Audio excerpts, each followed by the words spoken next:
Sebelum kita mulai proses belajar kita pada kesempatan sore hari ini, marilah kita buka proses belajar kita pada kesempatan sore hari ini dengan berdoa. Semoga apa yang kita pelajari bisa bermanfaat. Berdoa dipersilahkan. Bismillahirrahmanirrahim. Allahumma rizukna fahman nabiyyin wa khifdal mursalin wa ilhamal malaikatil muqarrabin walhamdulillahi rabbil alamin. Amin ya rabbal alamin. Oke teman-teman, marilah kita lanjutkan proses belajar kita. Di pertemuan sebelumnya kita sudah belajar tentang listening. Listening kita sudah belajar, kita sudah bahas soal 1 sampai nomor 28 kalau nggak salah. Itu di short conversation, di long conversation belum kita bahas, dan di lecture atau di bagian ketiga belum kita bahas. Nah, karena ini schedule-nya pada hari ini adalah kita akan belajar tentang reading comprehension. Dan sebelum kita membahas tentang reading comprehension, kita minimal selesaikan 2 pola yang ada dalam listening. Nah, perlu teman-teman ketahui bahwasanya listening itu ada polanya, dan nanti pola yang ada dalam listening itu seperti yang saya ajarkan. Di situ ada pola restatement, ada pola phrasal verb, ada pola aktif pasif, ada pola wish, ada pola assumption, ada pola idiomatic expression dan lain sebagainya. Itu sudah saya bahas di pembelajaran saya sebelumnya. Oke. Oke, kita lanjutkan di audio yang selanjutnya yang nomor 29 sama 30. Ini saya share screen dulu.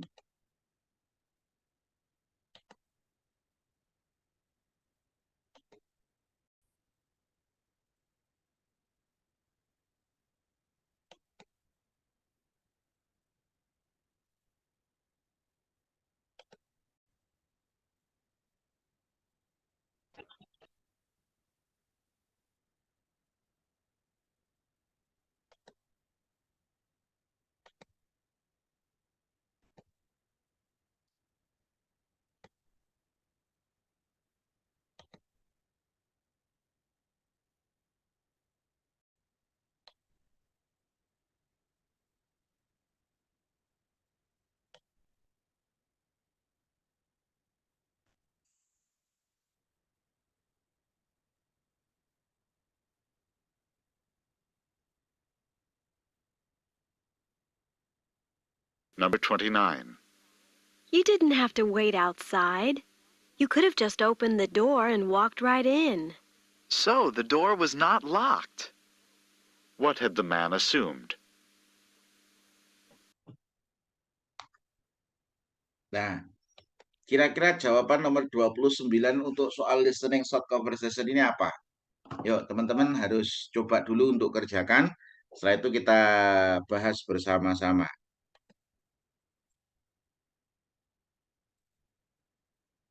Ada yang jawab B, ada yang B. Nah, teman-teman perlu ketahui bahwasannya di soal listening ini ada pola yang disebut dengan pola assumption. Pola assumption itu adalah pola dugaan. Yang diminta di sini bukan faktanya, yang diminta di sini adalah asumsinya. Contoh, ketika saya mengatakan, jadi kamu alumni UGM, jadi kamu alumni UGM, atau jadi kamu alumni UI. Nah, itu faktanya kamu adalah alumni UGM atau kamu adalah alumni UI. Tapi dugaannya kamu bukanlah alumni UGM. Ketika saya ngomong, jadi kamu sudah lulus ujian. Jadi kamu sudah lulus ujian. Ketika ada ngomong seperti itu, faktanya kamu sudah lulus ujian. Tapi asumsinya kamu belum lulus ujian. Yang diminta dalam contoh soal ini adalah soal tentang assumption, bukan faktanya, tapi di situ adalah apa? Dugaannya. Nah, itu penting karena biasanya kita maksud di situ adalah apa? Di situ adalah di situ adalah faktanya, tapi bukan dugaannya. Teman-teman kalau buka di buku merah, teman-teman bisa buka di bab tentang assumption. Di situ juga saya sudah 268. Di buku halaman 268. Yep, sir. Itu ada 268. Loh, belum tahu.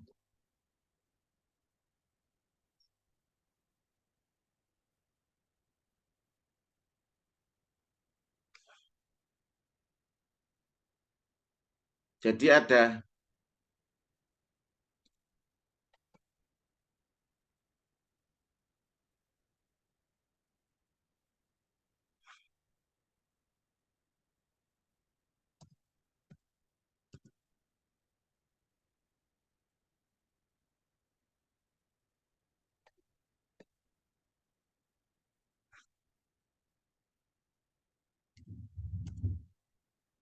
Nah ini, jadi chapter 19 tentang asumsi. Perhatikan pola assumption, anggapan atau dugaan. Nah, pola asumsi ini sering keluar. Pola asumsi atau sering disebut dengan anggapan adalah pola yang sering keluar dalam TOEFL test. Pola ini sering rancu atau membuat peserta tes itu bingung. Kenapa? Karena jawaban yang benar pada pola ini adalah jawaban yang sesuai dengan dugaan atau anggapan dari pembicara kedua, bukan kenyataannya.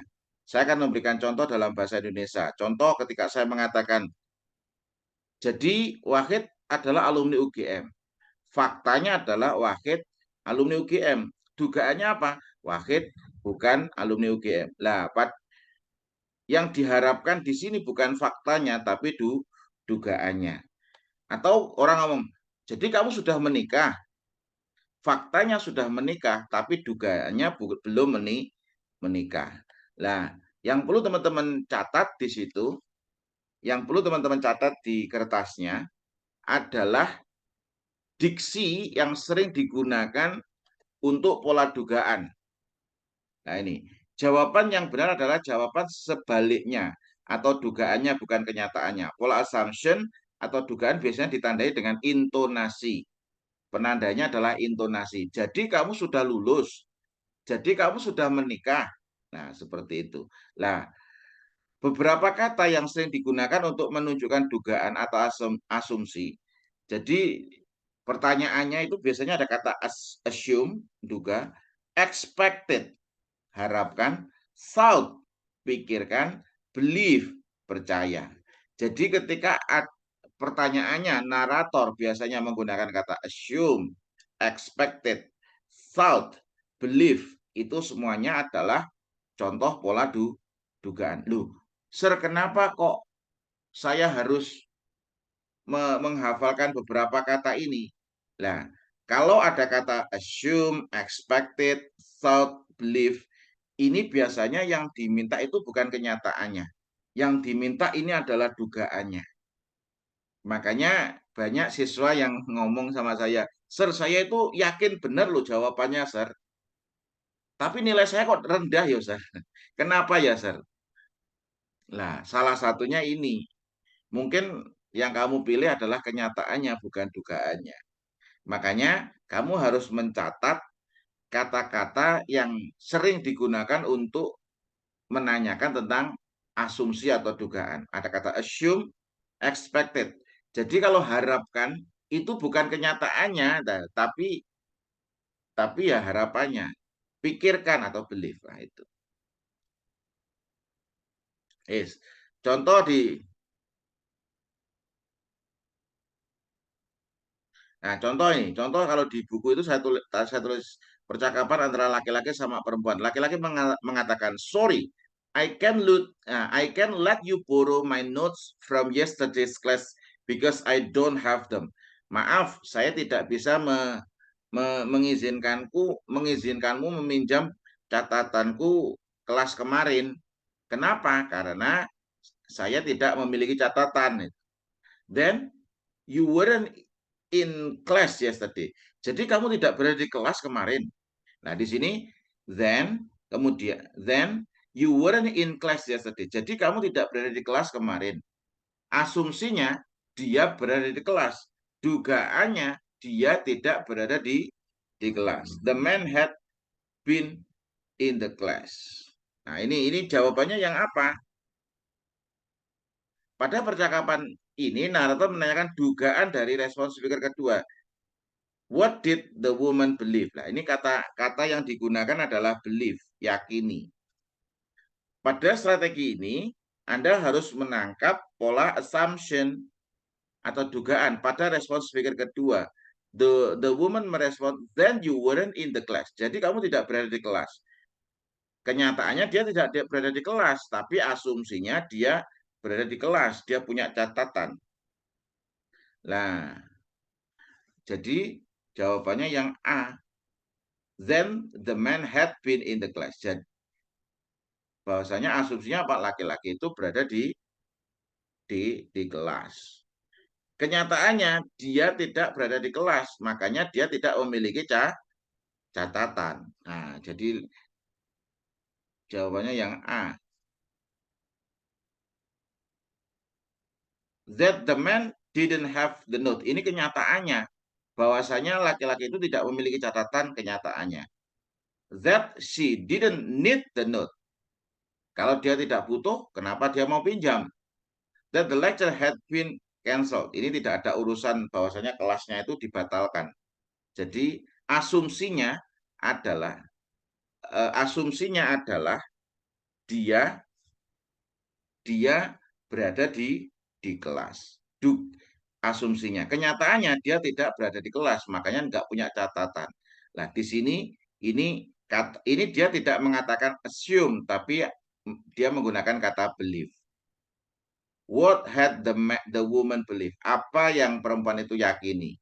Ini berarti pola dugaan. Makanya di sini saya kasih tanda tebal miring ini. Pokoknya kalau ada kata assume, expected, thought, believe, ini biasanya pola tentang dugaan. Nah, seperti itu ya. Semoga bisa memahamkan teman-teman.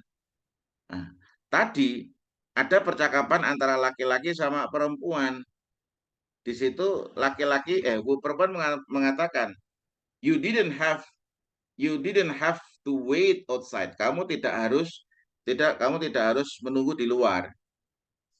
Kamu tidak harus menunggu di luar. You could have just opened the door and walk right in.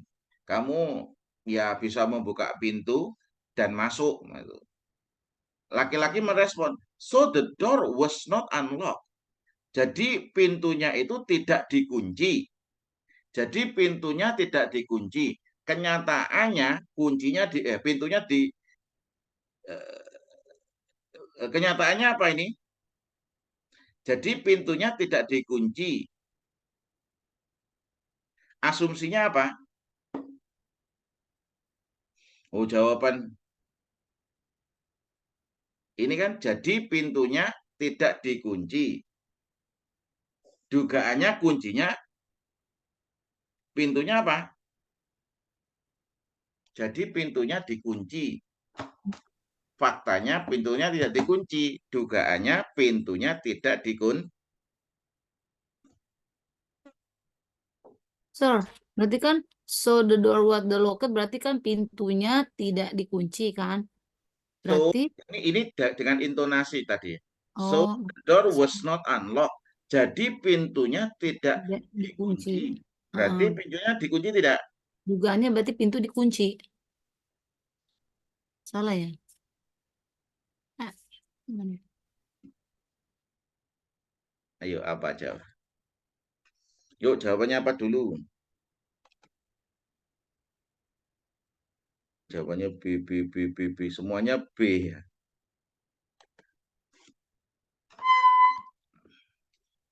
Ayo, setelah saya jelaskan, kira-kira jawabannya apa?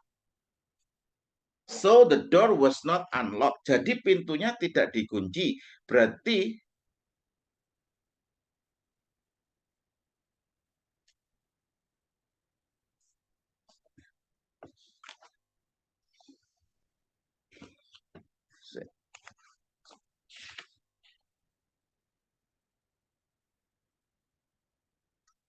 Ayo apa-apa jawabannya?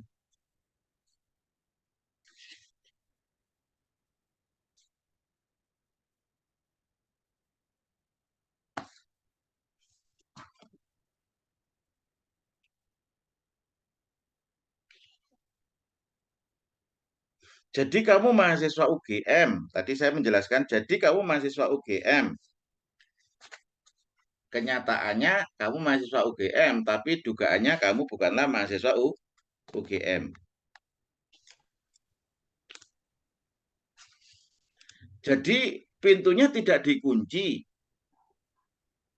Kenyataannya apa? Kunci. Kenyataannya pintunya dikunci. Tapi dugaannya apa? Dugaannya pintunya enggak dikunci.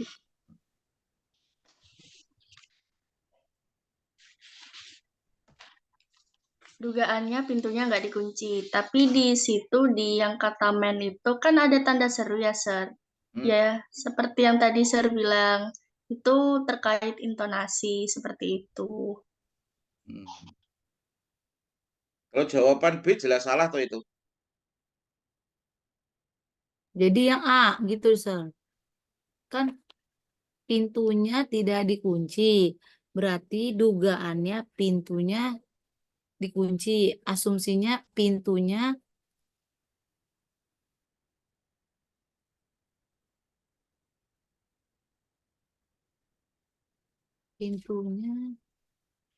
tidak dikunci. Gitu. Berarti balik ke awal yang lagi ya. Ini.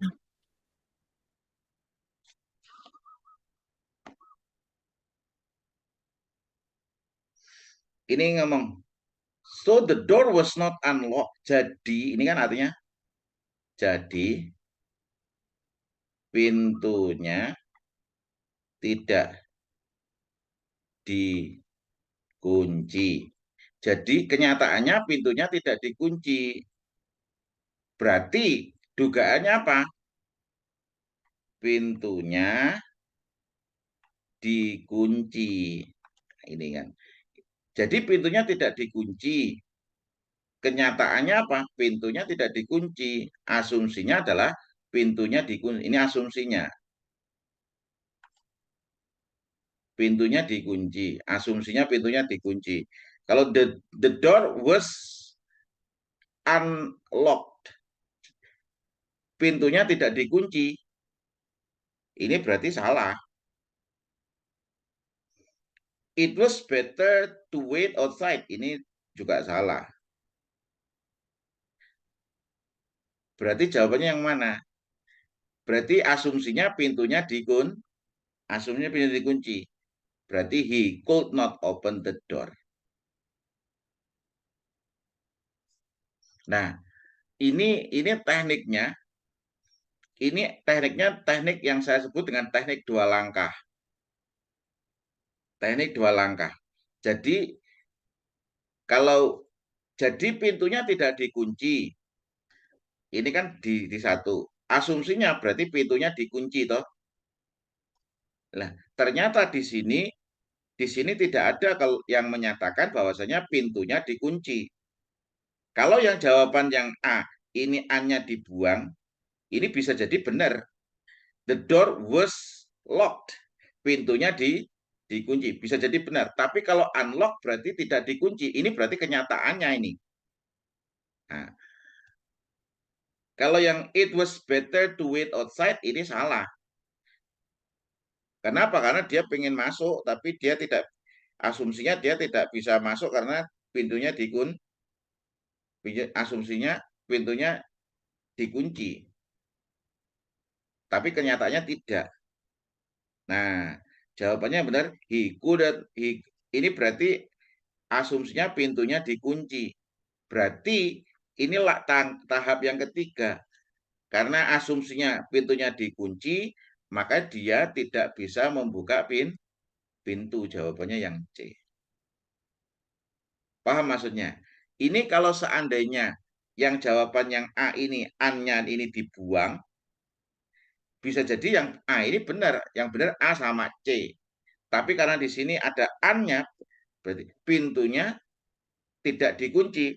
Salah, karena asumsinya pintunya dikunci, makanya dia tidak dia harus menunggu di luar. Paham nggak ini? Jadi karena sudah banyak yang membahas tentang cara seperti ini, di pembuat soal TOEFL itu menaikkan levelnya, tidak secara langsung.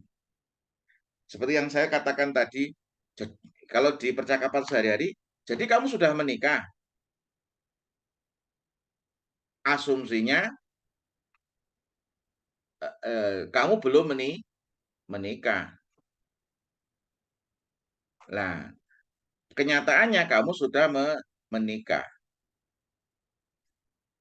Nah, itu tahap kedua. Tahap yang ketiga bisa jadi dia jalan sendirian nggak sama pasangannya. Wis, ada yang ditanyakan? Paham nggak ini? Sir, jadi begini ya, Hmm. kalau namanya asumsi itu kan kayak contoh tadi nih, jadi pintunya tidak dikunci. Artinya berarti kalau untuk asumsi atau adugan itu pasti berlawanan kan? Lawanan. Nah, Hmm. berarti intinya kalau dalam sebuah pertanyaan yang mengenai asumsi itu berarti artinya jawabannya lawannya kan, Sir? Hmm. Nah, nah kalau untuk yang kenyataannya itu berarti kan di dalam soal nggak bakal ada kan? Artinya apapun bentuk pertanyaan itu, kalau misalkan dia apa pernyataannya negatif, berarti asumsinya positif, gitu Hmm. ya. Begitu juga kebalikannya. Artinya kalau untuk menjawab pertanyaan daripada asumsi, berarti jawabannya adalah kebalikan daripada apa namanya itu pernyataan yang pertamanya gitu ya, Sir. Hmm. Itu yang dicari jawabannya kan. Hmm. Sementara kalau yang nomor 3 ini maksudnya apa, Sir? Kalau itu berarti jawabannya apa? Itu kan yang tadi lengkap 1 nih. Ini Ini kan kan asumsinya. asumsinya kan pintunya Itu dikunci. dikunci. Makanya tahap ini bahasanya kan kalau pintunya dikunci ini kan nomor 2. Hmm. Lompat yang nomor 3 ini levelnya ditingkatkan lagi. Karena pintunya dikunci, makanya dia berasumsi dia tidak bisa membuka pintu. Oh. Nah, ini kalau mungkin ini biasanya ada yang tahap langsung 2, ada yang 3. Kalau 3 ini pemahaman. Kalau asumsinya pintunya dikunci, makanya dia tidak bisa membuka pintu. Gitu.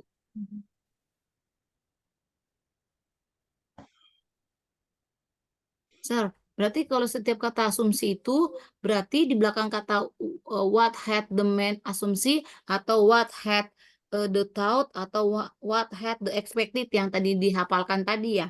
Hmm. Yang ada asumsi, expected, Nah, itu thought, diksi. belief ya. Itu Pasti itu kata belakangnya itu ya. itu saya kumpulkan dari beberapa contoh soal yang menunjukkan asumsi. Itu kata yang digunakan itu adalah yang pertama adalah kata assume, ada belief, ada thought, ada apa expect, Expect. ada hope kadang. Oh, hope Jadi ya. yang diharapkan itu bukan kenyataannya gitu. Kenyataannya A, tapi yang diharapkan B. Berarti setiap kali pertanyaan di belakang itu harus ada kata pas narator ngomong what had the man asumsi, what had the man expected, what had the man believe, Oh, what kata-kata had gitu itu. ya. Kata belakangnya, Sir ya. Jadi yang ini kata assume, expect, thought, believe ini yang kata yang sering digunakan untuk dugaan. Ini jawabannya mesti kebalikan. Kebalikan atau dugaan, bukan fakta. Seperti itu. Nah, ini sering ini mesti keluar kalau dalam TOEFL itu 1 atau 2 itu keluar.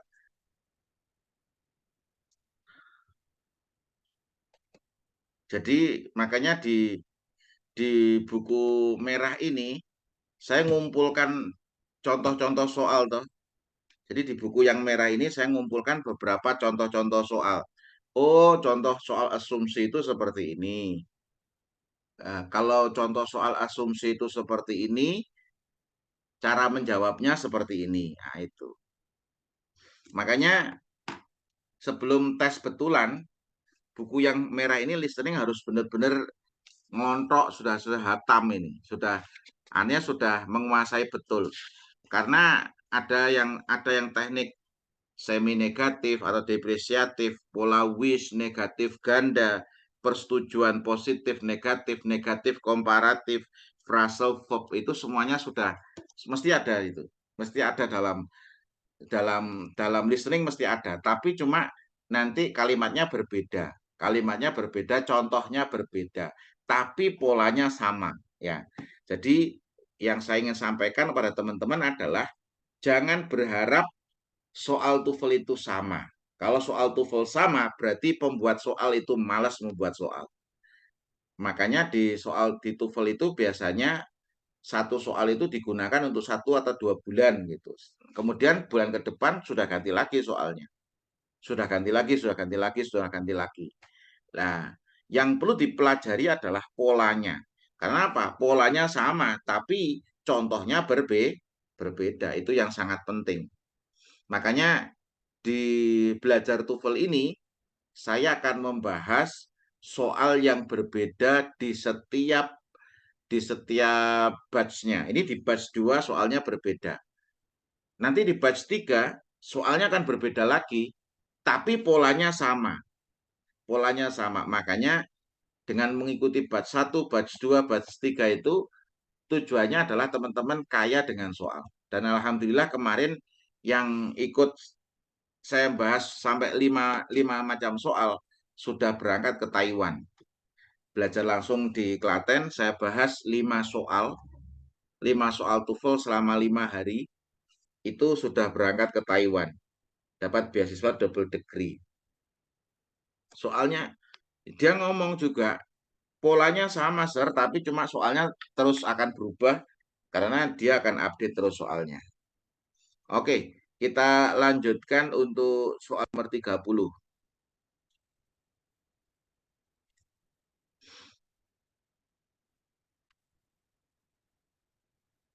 Ini apa ini?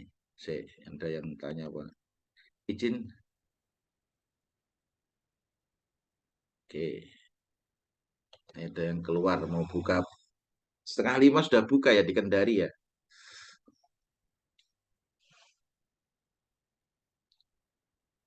Oke, soal nomor 30.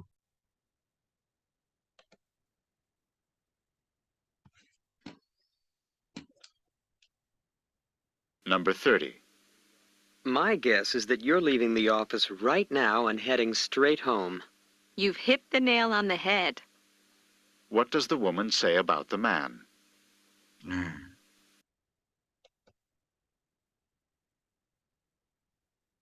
Ini adalah soal nomor 30, ini adalah soal tentang idiomatic expression. Dengan mengatakan you. Dengan mengatakan apa? You hit the nail on your head. Nah, di situ ada expression. You've hit the nail on the head. You've hit the nail on the head. Hit the nail on the head ini artinya apa? Ini adalah idiomatic expression. Jadi you hit the nail on the head itu adalah idiomatic expression. Itu artinya apa? Ayo coba dijawab dulu.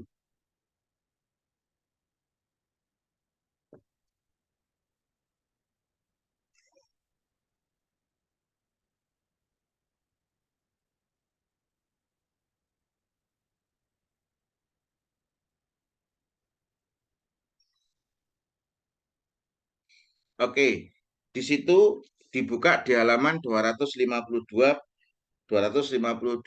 buku merah. Nomor 17.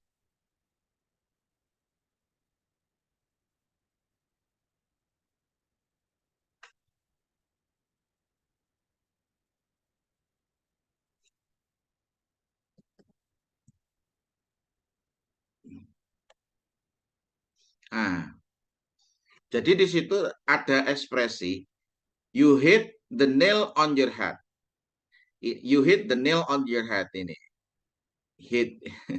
Ini artinya apa? You are exactly right. Kamu benar, kamu sangat benar, kamu sangat betul. Oke. Jadi ini adalah idiomatic expression. Hit ya. Hit itu artinya memukul ya. Hit the nail on the head. You are exactly right. Kamu sangat benar. Ini artinya ya. Ini saya kumpulkan dari beberapa soal. Ini artinya apa ini? He nailed the door shut. He is heading. Jawabannya yang mana? Walah, nggak ada yang benar ini. Jawabannya yang D. Jawabannya yang D. Gimana He Ken? is absolutely correct. Dia sangat benar. Nah, tadi ya, makanya di sini tidak. You hit the nail on the head ini. Hit the nail ini. You are exactly right. Kamu sangat benar. Exactly right. Sangat benar. Kamu sangat tepat. Benar. Itu he is absolutely correct. Nah, di sini ini jawabannya tidak mirip sama dengan maksudnya. Ini kan he is absolutely correct. Kan tidak sama tidak apa ya. Nah, ini kan ada right, ini artinya benar, ada correct. Tapi maksudnya kan sama toh.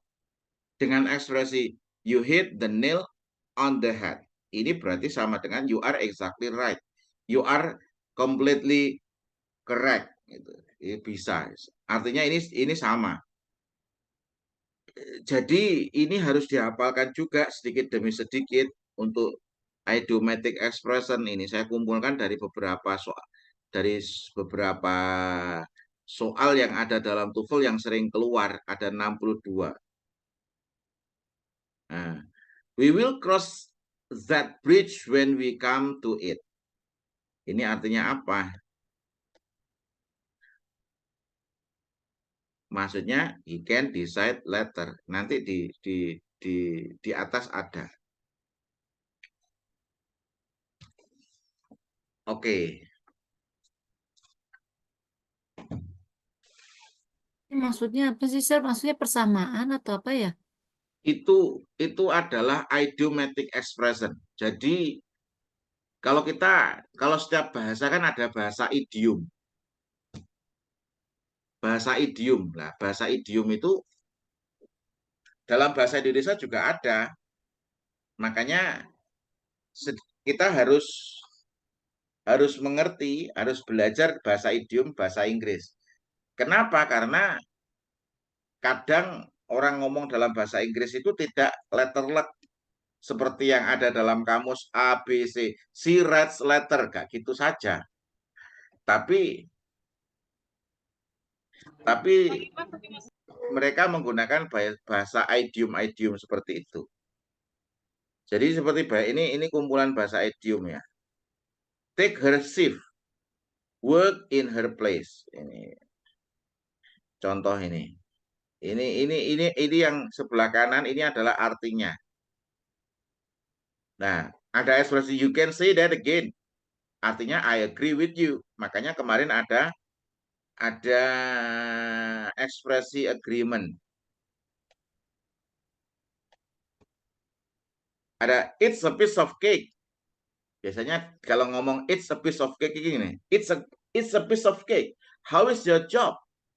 Bagaimana pekerjaanmu? It's a piece of cake. Mudah itu, kecil. Kita ngomongnya biasanya kecil gitu. Sama dengan it's very easy. Ini, jadi ini bahasa-bahasa idiom. Itu hampir sama dengan sinonim ya, beda lagi ya, Sir? Ini sebenarnya sinonimnya ini. Artinya ini sinonimnya, tapi cuma ini dia menggunakan kalau dalam percakapan bahasa idiom seperti ini. Nah, ini maksudnya, sinonimnya atau maksudnya. Oh, ketika dia mengatakan it's a piece of cake gitu. Ini sama dengan it's very easy, sangat mudah. Kepil, nah, kalau bahasa Jawanya mudah ini, it's a piece of cake. Artinya piece of cake bukan satu-satu ya. It's a piece of, kan cake itu kue, piece Se- itu piece gitu. sepotong kue itu Oh, artinya ya dia ngomongnya gini, it's a piece of cake gitu. Biasanya tangan jempol, it's a piece of cake. oh gitu maksudnya ya. Gampang ini gitu. Ini mudah ini. Gitu. Dia tidak ngomong it is easy itu. It is easy. It's a piece of cake, dia ngomongnya gitu. Makanya ini bahasa idiom ini, kalau kamu ngomong bahasa Inggris menggunakan bahasa idiom, bule-bule itu kaget sama kamu. Wih, kamu kok bisa menggunakan bahasa idiom itu? Nah, ini kamu, ya ini pengalaman saya ngobrol dengan bule ketika kuliah di UGM dulu, ada mahasiswa UGM Ingkus itu mahasiswa luar negeri yang ngambil bahasa Indonesia 6 bulan di UGM. Nah, dia ketika makan di kantin, saya samperin, ya tak ajak ngobrol. Nah, saya sering menggunakan bahasa idiom. Ketika saya menggunakan bahasa idiom, dia kaget tuh, kamu kok bisa pakai bahasa idiom seperti orang bule gitu. Terus saya ngomong, I'm an English teacher. I'm English teacher. And I learn this idiomatic expression. Jadi di lagu itu kadang dia menggunakan bahasa idiom. Contoh ada kata just the way you are itu. Just the way you are itu kamu apa adanya. I love you the way you are itu. I love you the way you are. Aku mencintaimu apa adanya. Pesek ya nggak apa-apa, mancung ya nggak apa-apa. Itu just the way you are itu. Itu kan ada lagunya just the way you are. Intinya apa adanya. I love you the way you are. Aku mencintaimu apa adanya. Oke. Oke, sebetulnya ini jadwalnya untuk kita belajar reading, tapi karena saya harus selesaikan sampai nomor 30, yang long conversation nanti teman-teman bisa belajar sendiri. Skripnya sudah saya kasihkan, terus audionya juga saya sudah kasihkan. Ini saya bacakan kunci jawabannya saja soal nomor berapa? 31 sampai nomor 50. Oke. Bentar, Sir. Soal nomor berapa, Sir? Berarti nomor 31 ya. Tadi kan sampai kita Ya, bahas sampai 30. nomor 30. Berarti ini 31 ya, Sir? 31. Berarti videonya dikirim ya, Sir? Apa gimana nih? Ini tadi audionya kemarin audionya sudah saya kirim. Oh, baik, Sir. Audionya tadi itu sudah saya kirim, skripnya juga saya sudah kirim untuk teman-teman belajar. Yuk, sekarang 31 listening.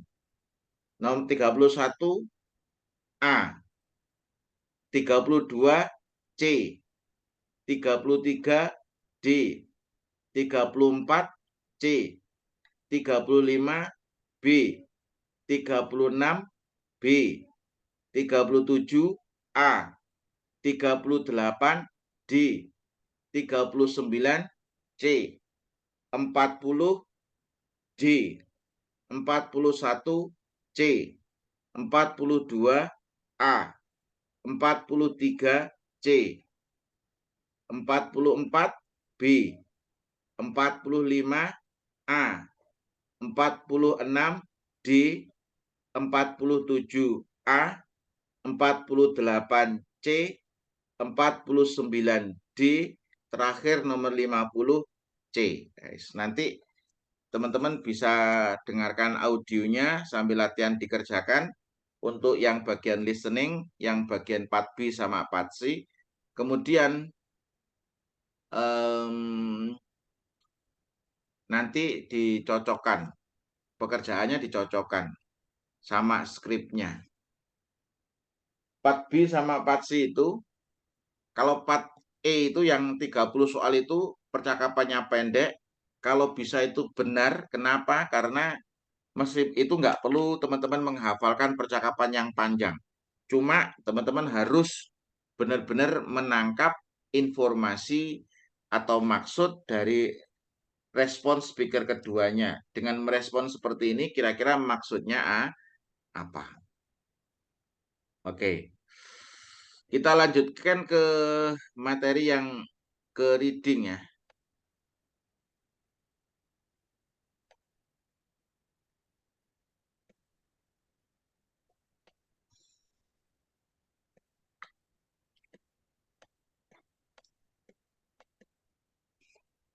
Oke. Reading ini teman-teman, waktu yang dihabiskan adalah 55 menit. Jadi untuk reading itu,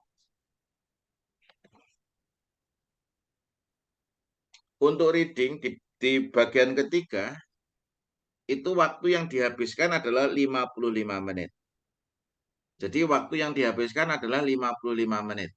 Nah, setiap tes itu biasanya ada 5 sampai 6 bacaan.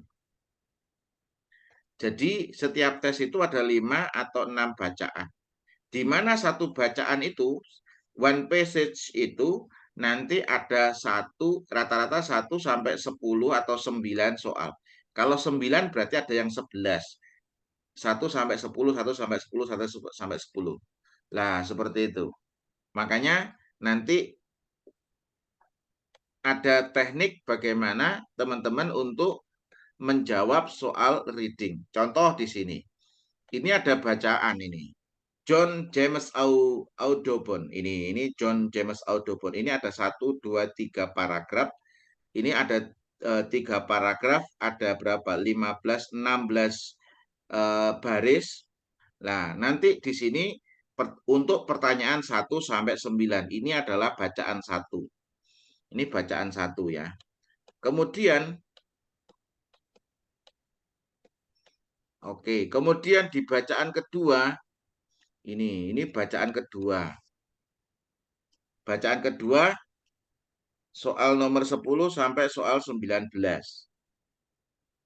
Berarti 99 ya ini. Bacaan ketiga di situ nomor 20 sampai 28. Ini bacaan ketiga. Bacaan keempat di situ nomor 29 sampai nomor 40. Terus bacaan kelima, bacaan kelima 41 sampai 50. Artinya nanti setiap soal, setiap soal itu ada 5 bacaan atau 5 topik. Nah, ada 5 topik. Ada 5 topik. Nah, setiap topiknya itu ada 9, ada 10, ada 11 pertanyaan. Nah, di sini kalau teman-teman harus baca memahami memahami teksnya ini membutuhkan waktu yang sangat panjang. Makanya teman-teman tidak perlu untuk membaca seluruh teks. Karena kalau teman-teman harus membaca seluruh teks, nanti waktunya nggak cukup. Karena apa? Kalau ada 50 soal, ini kan 41 sampai 50, berarti soalnya 50. Kalau waktunya 55 menit, rata-rata satu soalnya itu 1 menit. 1 menit ya. Ini berarti satu soal untuk menjawabnya 1 menit. Ini kalau 1 menit berarti 50 menit, mesti lebih 5 menit itu. Artinya satu soalnya itu teman-teman untuk menentukan jawaban A, B, C, D itu adalah waktunya adalah berapa? Waktunya adalah 1 menit.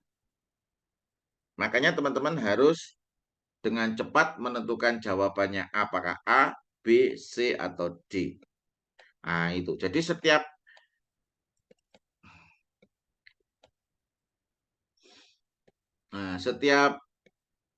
bacaan itu ada setiap bacaan itu ada 9 sampai 11. Biasanya di akhir-akhir itu karena paragrafnya panjang, maka di situ bacaannya ada 10 atau 11. Karena ini paragrafnya pendek, hanya 15 atau 16 baris, ini hanya 9 soal. Oke, sekarang kita langsung bahas. Kita langsung bahas soal nomor 1. The passage is mainly about, ini bacaan ini itu tentang apa gitu. Nah, ini bacaan ini tentang apa? Berarti ini adalah tentang teknik tentang general information. Ini adalah teknik menjawab tentang general information. Maksudnya general information itu bagaimana, Sir? General information itu adalah informasi umum tentang bacaan ini. Jadi bacaan ini tuh dari baris 1 sampai nomor 15 ini tentang ngobrolin tentang apa sih itu kan. Nah, ini berarti pola tentang general information. Nah, pola general information seperti ini, teknik yang digunakan untuk menjawab adalah teman-teman harus baca baris pertama di setiap paragraf. Sampai titik, berarti sampai sini.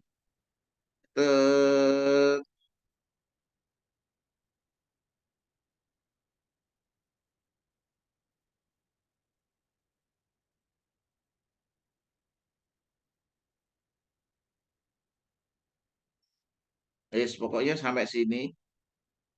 Pokoknya sampai titik. Jadi baca baris pertama setiap paragraf sampai titik, kemudian simpulkan dari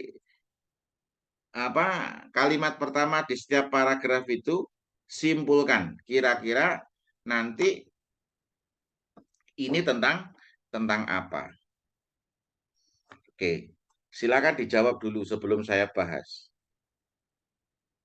John James Audubon, koma. Nah, di sini ada kata koma-koma ya. Di sini ada kata John James Audubon. Ini apa sih? Ini ada koma.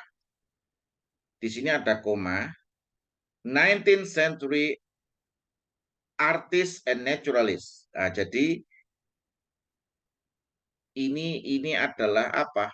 Apositif yang menjelaskan John James Audubon adalah seorang artis, seorang seniman ataupun seniman yang naturalis tentang alam di abad 19 is known as one of the foremost authorities on North American bird. Anyways, ini tentang itu. Kemudian baca di baris pertama di paragraf kedua. In his young adult, di masa mudanya, Audubon undertook numerous enterprise. Jadi Audubon itu menjalankan atau melakukan beberapa usaha, generally without a tremendous amount of success. Nah, ini without, ini tanpa sejumlah kesuksesan yang dahsyat. Artinya sama dengan gagal terus gitu aja. Bahasa mudanya dia itu gagal terus. Ini berarti tentang kegagalan Audubon. Masa mudanya itu banyak kegagalan, artinya nggak langsung berhasil. Terus yang ketiga, it was at that time that Audubon began to seriously pursue the dream of publishing a collection of painting of bird. Ini baru yang diseriusi, artinya mungkin di akhir ini adalah tentang keberhasilannya tentang John James Audubon.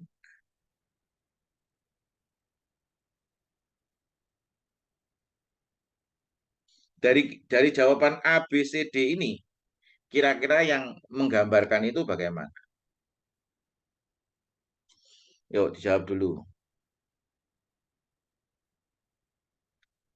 Ini juga ini baca sampai sampai titik ini juga sama. It was at that time, pada waktu itu, that Audubon began a serious pursuit.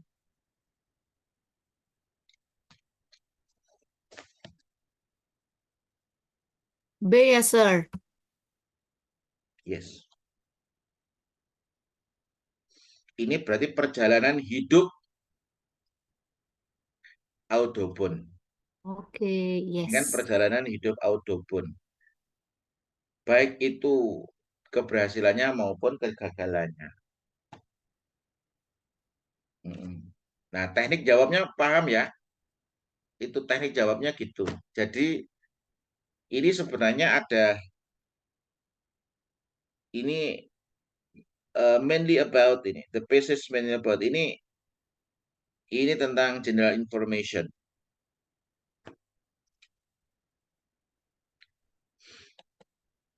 Sir, artinya kalau setiap general information itu berarti di setiap paragraf satu, maksudnya alinea maksudnya paragraf pertama sampai titik, paragraf kedua juga sampai titik, baru nanti disimpulkanlah itu hasilnya ya. Karena itu biasanya di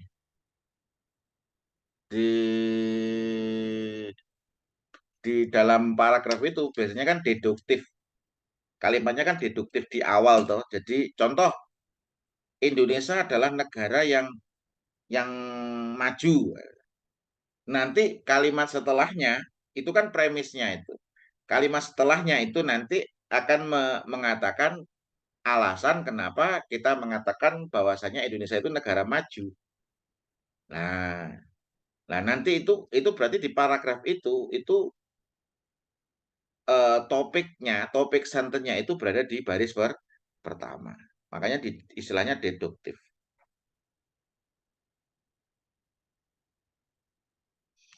Oke. Kemudian soal yang nomor 2. The word foremost in line 1 is close in meaning to foremost. Foremost itu apa? Terkemuka. Foremost itu artinya terkemuka. Jadi is known dikenang sebagai one of the foremost authorities.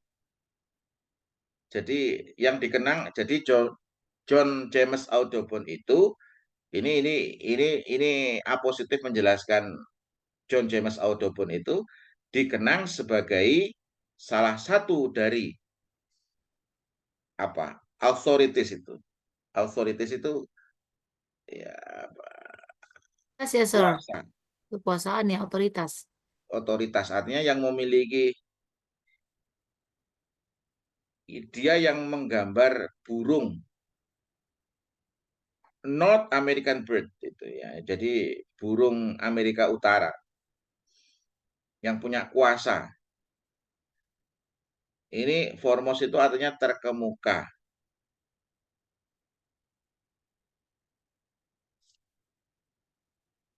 Nah, jadi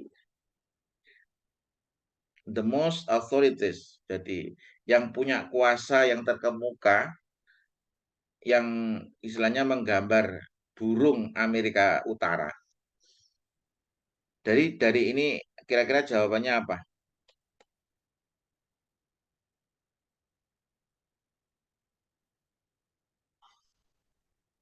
Jawabannya adalah leading. Leading ini apa? Artinya terkemuka. Kalau perior itu apa? Lebih dahulu. First, pertama. Largest, terluas.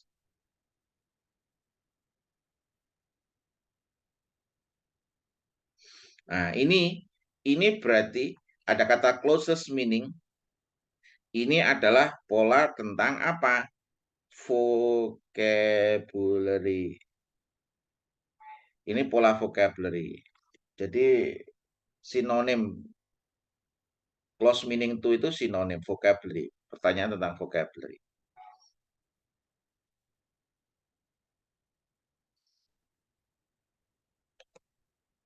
Yang B ya sudah benar ini.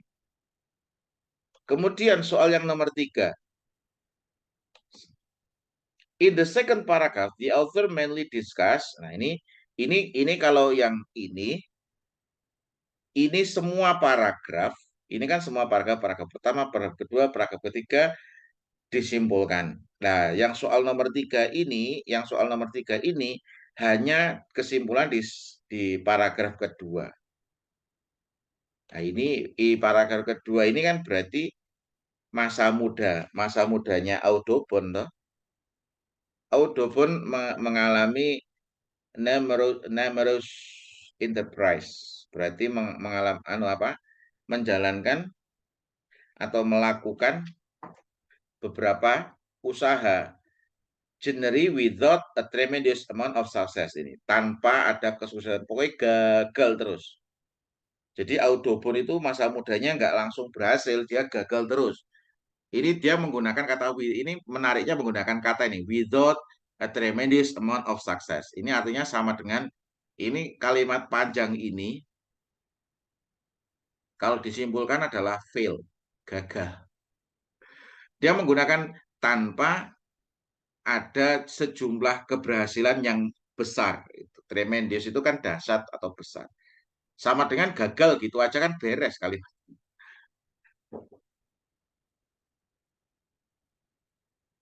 Nah ini apa ini? At the various time during his life he was involved. Dia itu terlibat dalam merkantil. Merkantil itu apa? Merkantil itu perdagangan, bisnis perdagangan. A lumber itu adalah dia bisnis kayu juga. And gristmill itu apa? Gristmill itu penggilingan padi, biji-bijian, penggilingan biji-bijian. Nah, pokoknya ini tentang kegagalannya. Ini katakunya without tremendous amount success. Jadi dia itu sudah menjalankan beberapa bisnis tapi dia gagal. Berarti kegagalan dari John Audubon sebelum berhasil. Jawabannya apa kira-kira?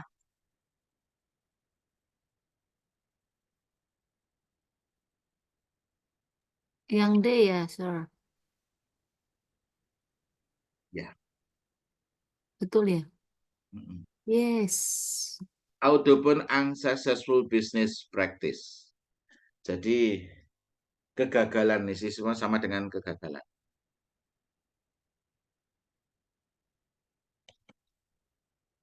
Nah, kemudian soal yang nomor 4. The word mode in line 7 could best replaced by, ini berarti pertanyaan tentang vocabulary. Mode itu apa? Di baris ke-7, mode 5, 6, 7.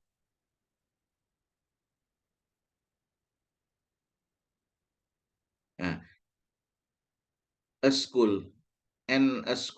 His general mode of operating a business was to leave it either unattended or in the hand of a partner and take off.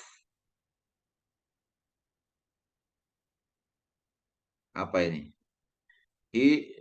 His general mode ini artinya cara.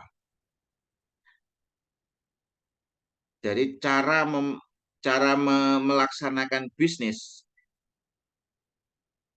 umumnya was to leave it either unattended, bisnis ditinggalkan ya. Jadi mungkin dibangun ditinggalkan, bangkrut kabeh. Either unattended, attend itu hadir, kalau unattended berarti tidak hadir. Jadi dia itu tidak hadir secara langsung dalam bisnis. Either baik itu dia tidak menghadiri atau in the hand of a partner, atau diserahkan kepada partner kerjanya. Jadi dia bangun, dia pasrahkan kepada orang lain, nggak ditangani dewe. Belum pintar untuk mencari orang yang patut atau orang yang tepat untuk memimpin bisnisnya. Dia tidak. Nah ini. Nah, mode ini artinya cara. Jawabannya apa? Metode ya. Metode. Berarti ini hampir sama persamaan ya. Sorry ya, pokoknya kalau vocab itu sinonim ya, Sir. Nah ini can best replace, dapat digantikan. Vocabulary ini kan berarti replace itu digantikan atau sinonim. Itu could be replace berarti dapat digantikan artinya ya. Atau sinonim. Metode ya jawabannya. Terus yang nomor 5, Audo pun decide not to continue to pursue business when. Nah ini. Jadi ini kan tadi kan nomor 5, paragraf kedua ini kan gagal.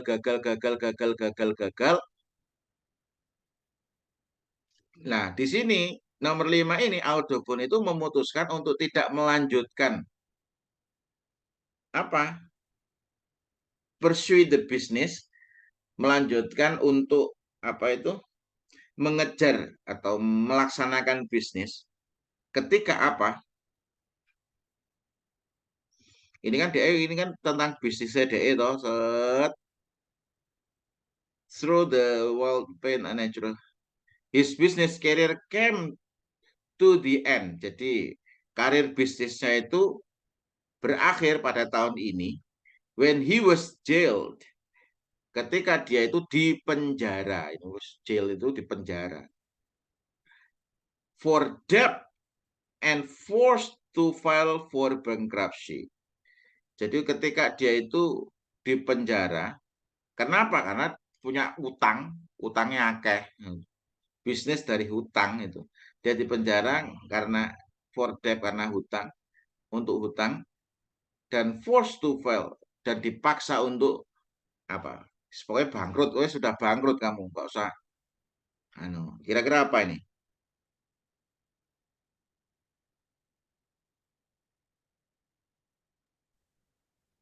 Yang D ya.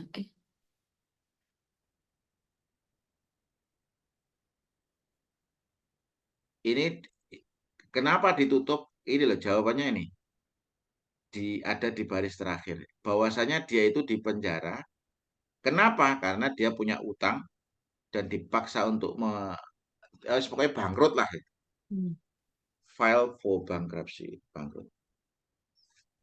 Jawabannya apa? Kalau he made enough money for his painting, jadi dia itu sudah cukup uang untuk melukis, itu salah. Yang C ya, so. Yang C. He was put, dia itu dimasukkan ke dalam prison. Prison itu penjara. Oh, prison itu penjara ya? Makanya narapidana itu bahasanya adalah prisoner. Prisoner itu adalah narapidana. Prisoner. Prisoner orangnya yang jadi prison itu penjara, kalau prisoner itu narapidananya.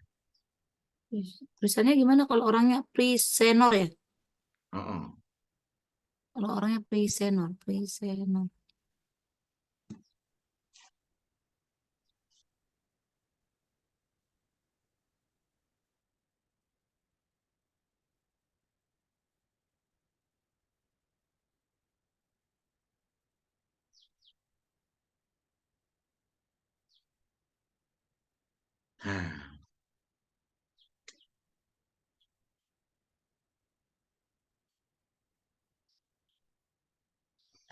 Dia because he owed money. Owed ini apa artinya? Berhutang. Nah, di sini ya sinonim juga kan. Ini kan for debt. Debt itu kan hutang. Sinonimnya yang owed. Owed ini artinya berhutang. Dia itu diletakkan ke penjara. Kenapa? Karena dia itu memiliki hutang, meminjam uang. Oke, gitu ya. Ini berarti ada apa ini? Ini dinyatakan secara langsung. Ini detail. Ini yang dinyatakan secara langsung. Artinya stated detail itu apa? Ini apa? Pilihan gandanya ada dalam teks. Bahwasanya kenapa kok dia mengakhiri seluruh bisnis-bisnisnya? Oh, dia itu di penjara. Kenapa? Karena dia punya hutang. Makanya dia dipaksa untuk bangkrut, dibangkrutkan.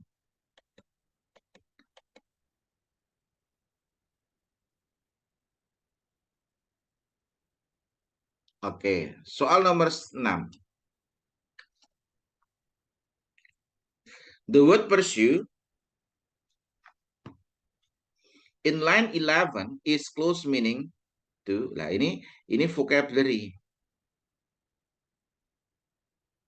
Oke, ini adalah soal tentang vocabulary. Kata pursue di baris 11. Nah, ini 10-11. Ini. It was at that time, pada waktu itu, that I began to serious pursue the dream. Pursue itu artinya mengejar atau mengikuti mimpinya untuk mempublikasikan a collection of his painting of bird. Untuk mempublikasikan koleksi dari lukisan-lukisan burungnya.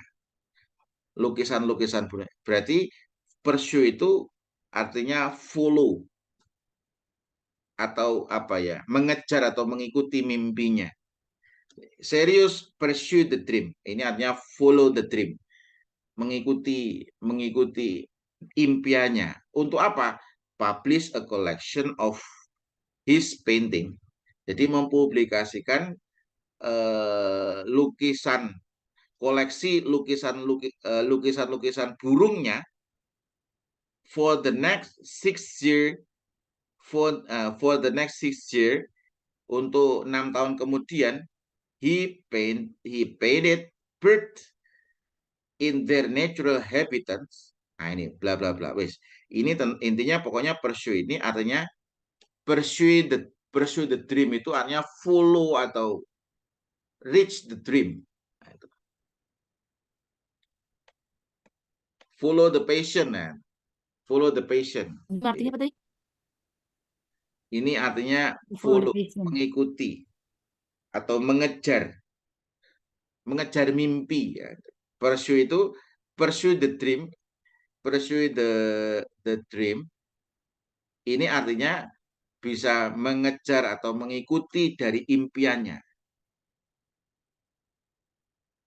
Biasanya kan kita sering ngomong toh kalau just follow your passion itu. Follow your passion. Follow itu artinya pursue the passion atau follow the passion, itu artinya apa? Mengejar atau mengikuti. Ini jawabannya yang C.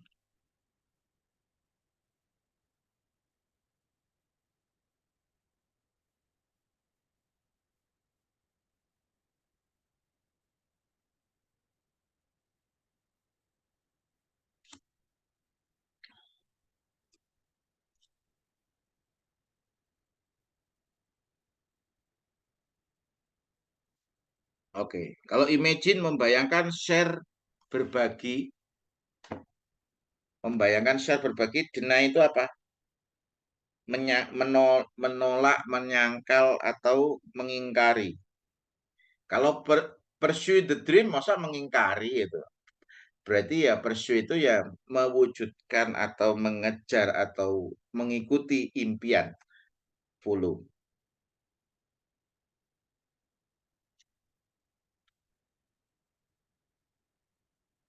Oke, kemudian soal nomor 7. Ini kita sampaikan kalau bisa sampai nomor 9. Supaya besok kita akan bahas di bacaan selanjutnya. Nah, ini apa ini? According to the passage, menurut bacaan, ini berarti ini adalah state atau apa? According to the passage, Audubon painting. Jadi menurut bacaan ini, Audubon painting itu maksudnya apa ini? Audubon painting itu apa ya? Lukisan Audubon itu menggambarkan tentang apa itu? Nah, ini according to the passage. Ini adalah stated detail.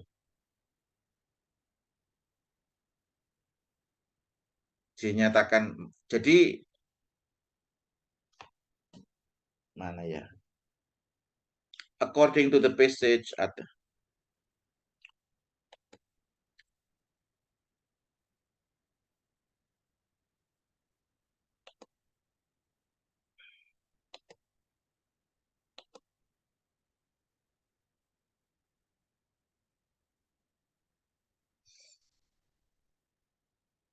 saya membuat buku reading, membahas pola-pola soal reading, tapi dari dulu nggak selesai-selesai. Nah,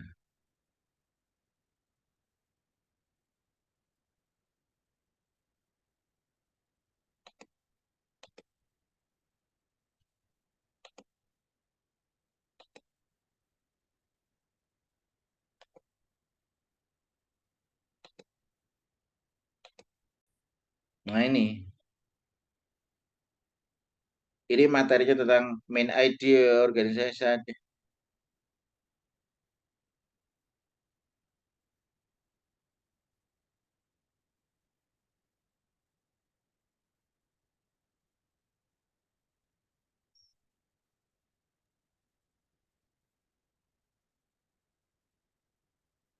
Ini chapter 3 ya, Sir? Ini nggak ada ini. Ini bukunya Oh, belum selesai. Nah, udah saya pengen maksudnya buka aja nih. ini saya membuat riset tentang SOP mengerjakan soal reading. Kelihatannya di sana ya. Kelihatan, Sir. Ya Nah, di sini ampun, ada Sir. kata cara mengidentifikasi pertanyaan tentang stated detail question. Jadi ada kata according to Belum, it is Sir. Belum, stated. belum, belum nyampe. Belum, itu masih itu doang. Masih chapter 3 state detail question. Belum tampil.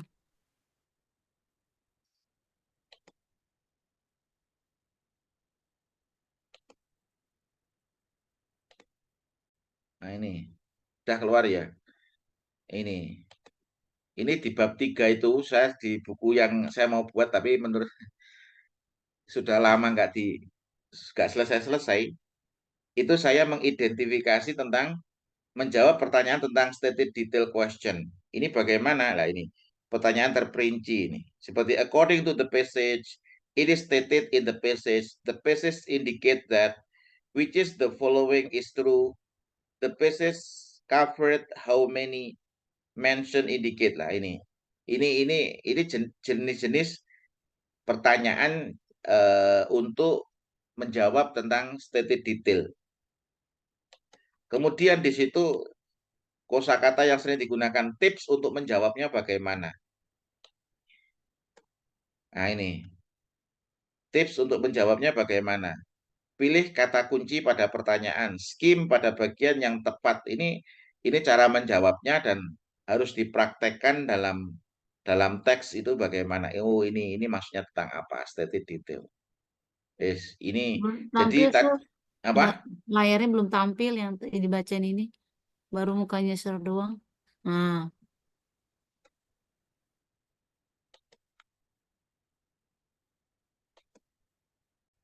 Ini. Nah ini jadi ini tampil nih.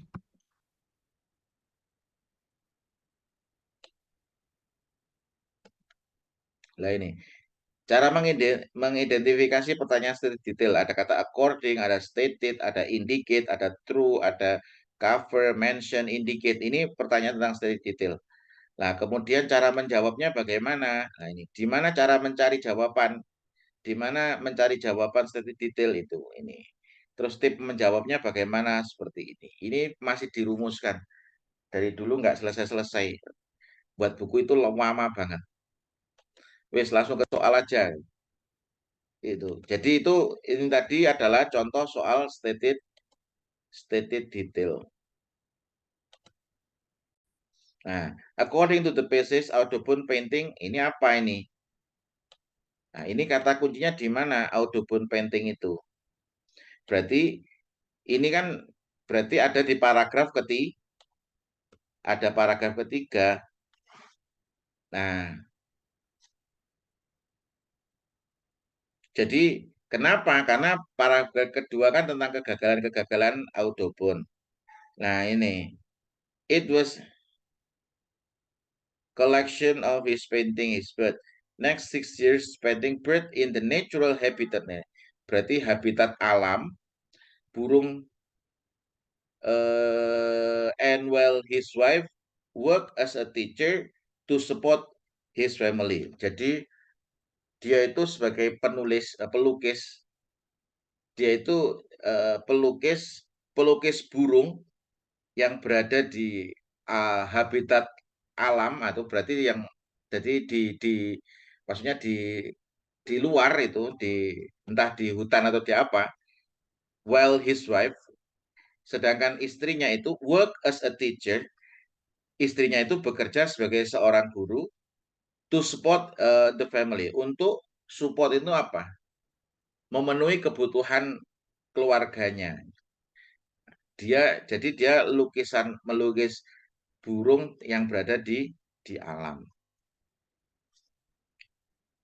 Nah, terus his birds of American, which included ini his colorful and lifelike watercolor. Di sini pokoknya tentang burung yang apa? Dia terkenal melukis burung yang ada di alam lepas. Makanya ternyata yang gambar burung yang ada di Amerika Utara itu namanya Audubon ini. Nah, di text reading itu memang tentang Amerika, karena ini produknya Amerika. TOEFL itu produknya Amerika. Jawabannya yang mana ini?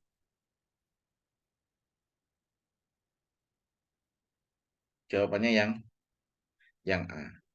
Artinya apa sih realistic portrayals? Ini portrayals ini adalah lukisan yang realistik, yang nyata. Jadi dia melukis nyata di alam bebas, di alam. Tadi ada kata colorful. Colorful itu kan berarti bermacam-macam. Ini tidak hanya menggunakan black, white, and gray. Ini salah. Were done in oils ini. Dikerjakan dengan minyak, bukan. Depict bird in cage. Menggambar. Depict itu artinya apa? Menggambar burung dalam sangkar. Ini salah.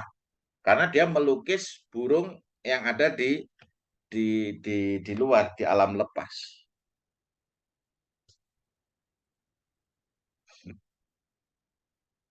Nah, berarti jawabannya kalau yang realistik portrait ini atau lukisan yang realistik, yang nyata.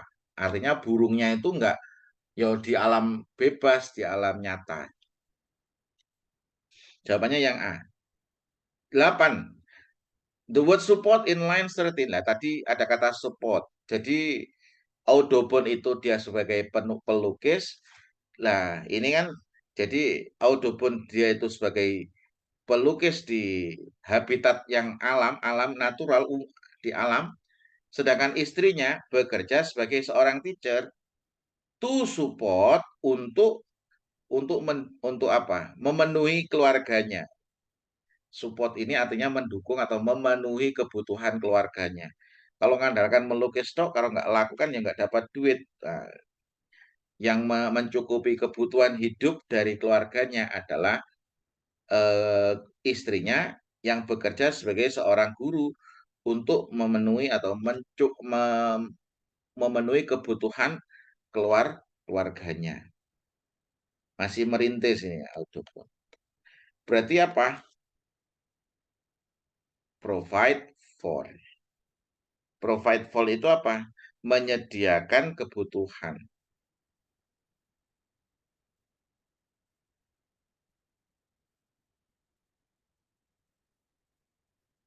Jadi menyediakan kebutuhan. Kalau fight for apa sih? Fight for? Provide itu kan provider, penyedia. Provide for itu menyediakan kebutuhan keluarganya. Artinya support itu artinya yang memenuhi kebutuhan keluarganya. Kalau tolerate, fight for, berjuang untuk. Kalau berjuang untuk, bukan berjuang untuk, yang memenuhi kebutuhan keluarganya, itu artinya memenuhi kebutuhan keluarganya istrinya sebagai seorang guru. Jawabannya yang Kalau C. side with itu apa? Side with berarti itu dia di samping dengan ya? Side with itu mendukung. Oh, mendukung. mendukung itu ini yang dimaksud, ini yang hampir mirip itu adalah side with ini. Side with ini artinya mendukung. Bukan Mendukung. terus Kalau menunggu. mendukung jelas mendukung, Oh, tapi yang dimaksud dalam konteks ini kalau mendukung ya jelas mendukung, tapi yang dimaksud dalam konteks ini sedangkan istrinya bekerja sebagai seorang guru untuk ini support kan artinya mendukung juga. iya. Tapi mendukungnya di sini adalah mendukung untuk memenuhi kebutuhan hidup the family. Kalau mendukung, kalau yang side apa tadi side with itu mendukungnya mendukung apa? Mendukung mungkin audiobooknya itu, bukan family-nya.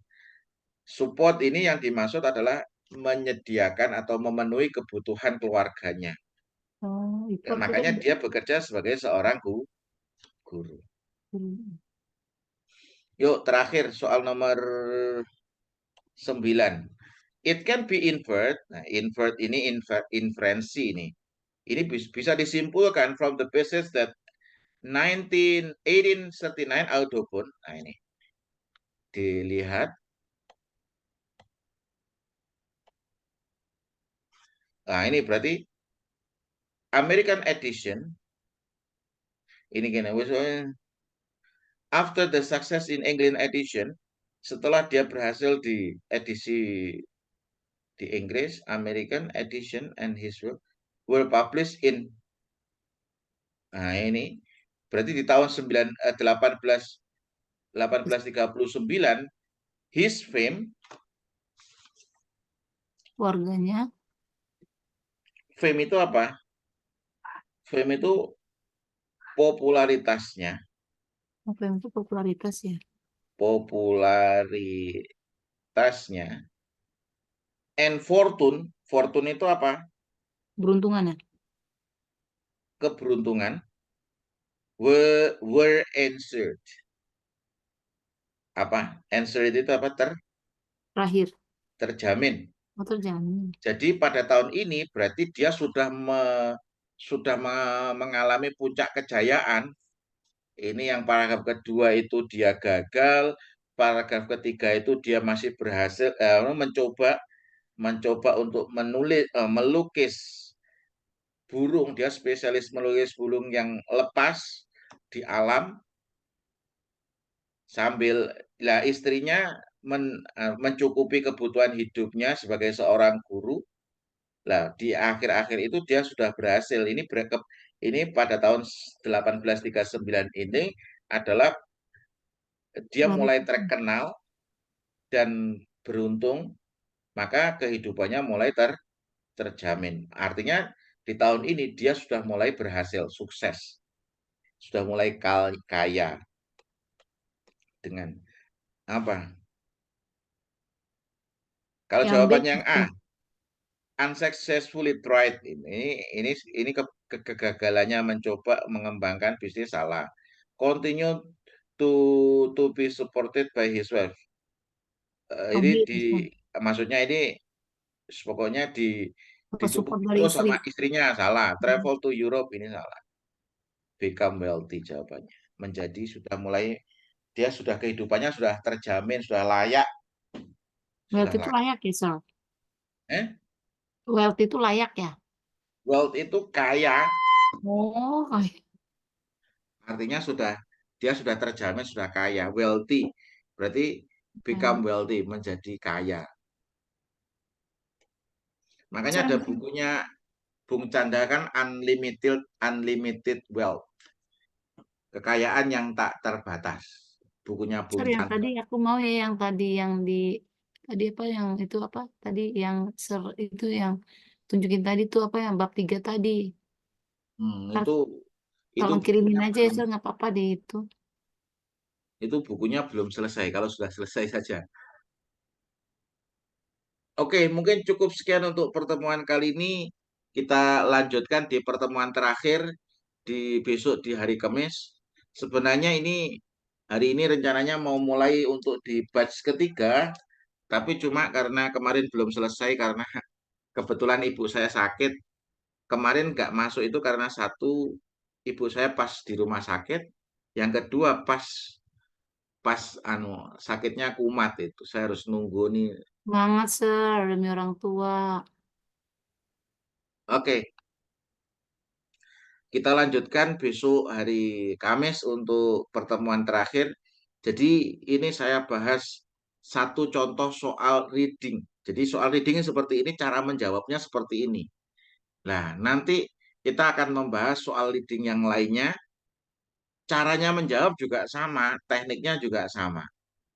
Meskipun nanti nganunya berbeda, tapi caranya sama. Sekian kurang lebihnya mohon maaf. Semoga bermanfaat. Terus belajar tingkatkan keberhasilan. Tingkatkan belajar, semoga teman-teman bisa berhasil untuk mencapai skor Amin. 550. Kurang lebihnya mohon Amin. maaf. Assalamualaikum warahmatullahi wabarakatuh. Waalaikumsalam, Sir. Selamat berbuka puasa. Ya, terima kasih.